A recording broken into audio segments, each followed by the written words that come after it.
ಇದರಲ್ಲಿ ನಾವು ನೋಡೋದಂದ್ರೆ ಯಾವ ವಯಸ್ಸಲ್ಲಿ ಯಾವ ಪ್ರಮಾಣದಲ್ಲಿ ಎಕ್ಸ್ಪೋಜರ್ ಆಗ್ತಿದೆ, ಜೊತೆಗೆ ಅವರ ಜೀವನ ಶೈಲಿ ಹೇಗಿದೆ ಅಂತ. ತುಂಬಾ ಸರಿ ನೋಡ್ತೀವಿ ಮಕ್ಕಳು ಪೊಲ್ಯೂಷನ್ ಇಂದ ಇರಬಹುದು, ಮತ್ತೊಂದು second hand third hand smoking, ಅಂದ್ರೆ ಮನೆಯಲ್ಲಿ ತಂದೆ ಸ್ಮೋಕ್ ಮಾಡ್ತಾ ಇದ್ರು, ಈ ಕಾರಣಗಳಿಂದ ವೀಸಿಂಗ್ ತೊಂದರೆ ಬರುತ್ತೆ ತುಂಬಾ.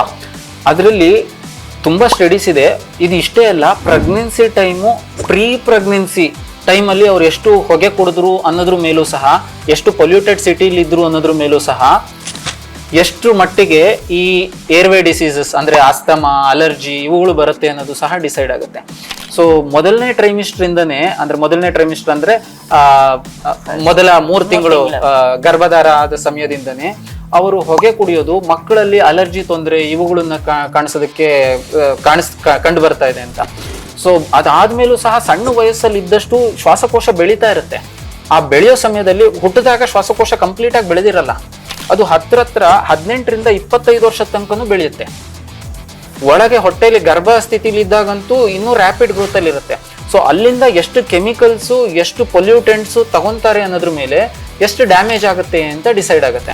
ಆರೋಗ್ಯದ ಬಗ್ಗೆ ಹೆಚ್ಚಿನ ಮಾಹಿತಿಗೆ ಡಾಕ್ಟರ್ ಮೂಲಕ ತಿಳಿಯಲು ಮ್ಯಾಕ್ಸ್ ಸೂಪರ್ ಸ್ಪೆಷಾಲಿಟಿ ಆಸ್ಪತ್ರೆಯ ಯೂಟ್ಯೂಬ್ ಹಾಗೂ ಸೋಷಿಯಲ್ ಮೀಡಿಯಾ ಚಾನೆಲ್ಗಳನ್ನು ಹಿಂದೆ ಸಬ್ಸ್ಕ್ರೈಬ್ ಮಾಡಿ.